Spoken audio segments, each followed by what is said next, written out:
நாம் இந்த அல்லாஹுடைய இந்த மார்க்கத்திற்காக, இந்த சமூகத்திற்காக, இந்த இஸ்லாமிய மார்க்கத்திற்காக நம்மளுடைய எத்தனை உதவிகளை செய்திருக்கிறோம். பள்ளிவாசலை கட்டுவதிலும் சரி, மதரசாக்களை கட்டுவதிலும் சரி, பிள்ளைகளை உருவாக்குவதிலும் சரி, குர்ஆன் சம்பந்தமாக இந்த அல்லாஹுடைய மார்க்கத்திற்காக என்னுடைய அர்ப்பணிப்பும் என்னுடைய தியாகமும் எந்த அளவுக்கு இருக்கிறது. சஹாபாக்கள் அவர்களுடைய வாழ்க்கை பார்க்கும் பொழுதெல்லாம் நமக்கு அந்த ஆர்வம் வர வேண்டும்.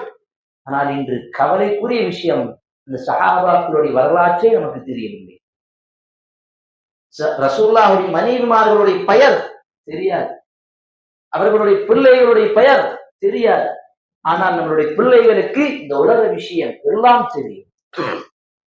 கிரிக்கெட் வீரரை பற்றி தெரியும், ஒரு படத்தில் நடிக்கக்கூடிய நடிகர்களை பற்றி தெரியும், கட்சி தலைவர்களை பற்றி தெரியும், எல்லாம் தெரியும். ஆனா நம்மளுடைய தூதர் முஹம்மது நபி ஸல்லல்லாஹு அலைஹி வஸல்லம் அவர்களை பற்றி என்ன தெரியும்? ஒரு சிறிதளவு நம்மளால் சொல்ல முடியுமா? 2 நிமிடம் அவர்களுடைய வாழ்க்கையை பற்றி நம்மளால் பேச முடியுமா? சிறிது நேரம் சிந்தித்து பாருங்கள் சகோதரிகளே. நம்மளுடைய அழிவு எதற்காக இருக்கிறது? நமக்கு வரக்கூடிய வேதனைகளும் சோதனைகளும் எதற்காக இருக்கிறது? அல்லாஹ் அதையும் தெளிவாக சொல்லுகின்றார். ظهر الفساد في البر والبحر بما كسبت أيدي الناس.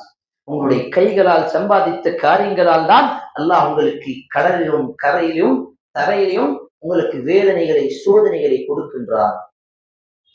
இப்போது சோதனைகளில் சூழ்ந்திருக்கிறோம் என்று சொன்னால் அதற்கு காரணம் நாங்கள் தான். சகோதரிகளை, பெரியவர்களை, தாய்மார்களை, நம்மளுடைய பிள்ளைகளை நாங்கள் இஸ்லாத்துக்காக உருவாக்க வேண்டும். கல்வியுடைய முக்கியத்துவம், இதை பற்றி பேசப்போனால் ஒரு நீண்ட நேரம் நமக்கு தேவைப்படும். அவ்வளவு விஷயம் பேசலாம். ஏனென்று சொன்னால் இஸ்லாத்துடைய அடிப்படை விஷயம் கல்விதான்.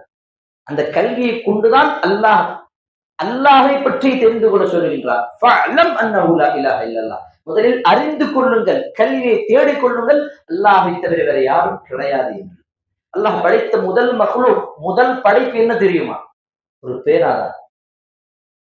அந்த பேனாவுக்கு அல்லாஹ் கட்டளையிட்டான், மறுமை நாள் வரை என்னவென்னெல்லாம் நடக்க போகின்றதோ அது எல்லாத்தையும் எழுதுவிடு. அதுதான் லவ்ஹுல் மஹ்ஃபூஸ். அதில்தான் விதிகள் எல்லாம் எழுதப்பட்டிருக்கிறது. சகோதரிகளே, பெரியவர்களே, தாய்மார்களே, கல்வி விஷயத்தில் நாங்கள் மிகவும் கவனக்குறைவாக இருக்கின்றோம். இந்த உலக விஷயத்திற்கு நாங்கள் அதிகமாக கவனத்தை செலுத்துகின்றோம். ஆனால் இந்த மார்க்க விஷயத்தில், மார்க்க கல்வி, இந்த பயன் தரக்கூடிய கல்வி, இந்த குர்ஆனுடைய கல்வி, ஹதீஸுடைய கல்வி, இந்த மார்க்கத்துடைய கல்வி, இதன் பக்கம் நம்முடைய கவனம் மிகவும் குறைவாக இருக்கிறது. அல்லாஹ் நம் அனைவருக்கும் அதற்கான தௌஃபீக்கையும் பாக்கியத்தையும் தருவானாக. ஆமீன். وأقول قولي هذا وأستغفر الله لي ولكم ولسائر المسلمين من كل ذنب فاستغفروه إنه